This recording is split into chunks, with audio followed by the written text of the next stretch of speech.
So what do gun owners not want for Christmas? Well, I haven't spoken to all of them, but I can tell you what I don't want for Christmas. You put your ideas in the comments down below.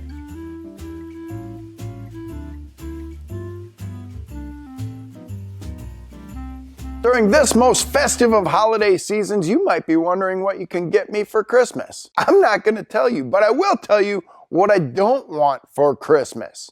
I do not want the high-point yeet cannon, whatever kind of abomination that 9mm pistol is, that they emblazon the word yeet cannon on the side of it. Nope, not gonna do it. It's a straight blowback 9mm design that functions like 1 shot out of 10. So maybe we'll call it a single shot or something like that. I'm sure that I'm gonna hear from the people around the world who love high points. You know, there's actually an internet group out there, a chat room like high point supporters, and you can actually get some good information about how to make your high point work as something other than a boat anchor. But if you're thinking of buying me a gun and legally gifting it to me, you know, check with the ATF first. FBI, open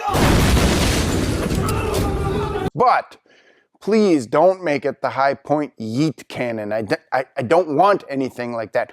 I want guns that work every single time, even if they're not super accurate. As long as they function every time, reliability is not negotiable. Accuracy is. So we can have that going forward with our defensive firearms. Again, reliability, accuracy, negotiable. Reliability, not. Speaking of guns, if you like this content and you want to learn more about the USCCA, we got a gun giveaway going on right now.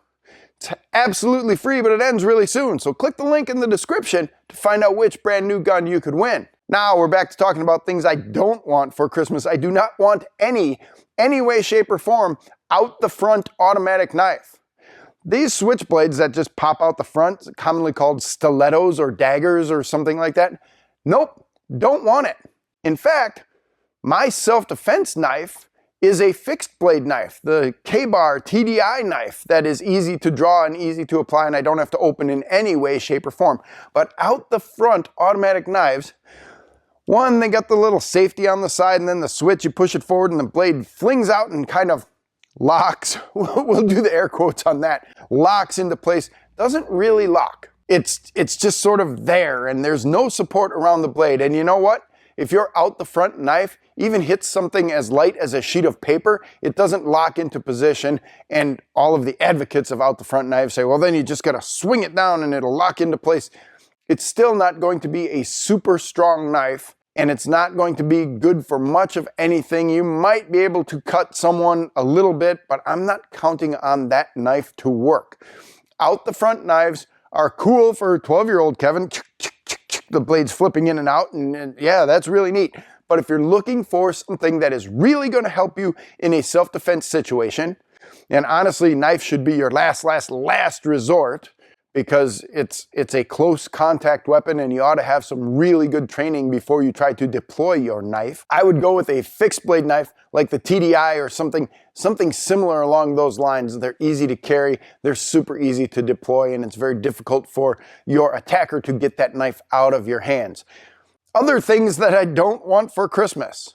I don't want any odd, weird shotgun shell. I don't want dragon's breath. I don't want fletchette arrows. I don't want grape shot. I don't want any of that crazy, odd, bizarre. I don't even know what you would call it other than crazy, odd, and bizarre. Those sorts of shotgun shells are made just for people to shoot at the range and say, wow, isn't that cool? If you're going to use a shotgun for self-defense, I'm going to suggest you use buckshot or slugs. Number 4 buckshot gives you something like 27 pellets, and it works really, really well. 00 buckshot, 9 pellets, also works really, really well. Don't get caught up in the idea that you're going to use number 8 birdshot, because probably is not stout enough to immediately stop the threat. Recently read a story about a guy who got shot in the face with a load of birdshot by an angry homeowner, and it didn't stop him. He wasn't even blinded. So think about this. If you're using a shotgun for self-defense, you don't need a shotgun shell round that is going to launch 75 feet of white hot phosphorus flame. We're not talking about that. That's something you want to shoot at night out at the hunting camp because it looks cool, but then you burn down your whole forest. So stop it. Don't do that stuff. And the little flechette arrows and stuff in there, again, ooh, isn't this cool? Look at that. Boom, I shot and I got a whole bunch of little holes in the target. Nope. If they really, really worked well, they would be the shells that they're selling to everyone. So buy normal shotgun shells. Number 4 buckshot, 00 buckshot, or slugs if you want to use your shotgun for personal defense. That about covers it. It's the holiday season. There's not a lot that I don't want, but giving bad Christmas gifts just makes you look bad. It's a true story of self-defense. We interviewed an armed Lyft driver who was carjacked to help answer these questions. Should I carry a gun while driving? And what does a carjacking actually look like? Just click the video next to me to watch this must-see interview.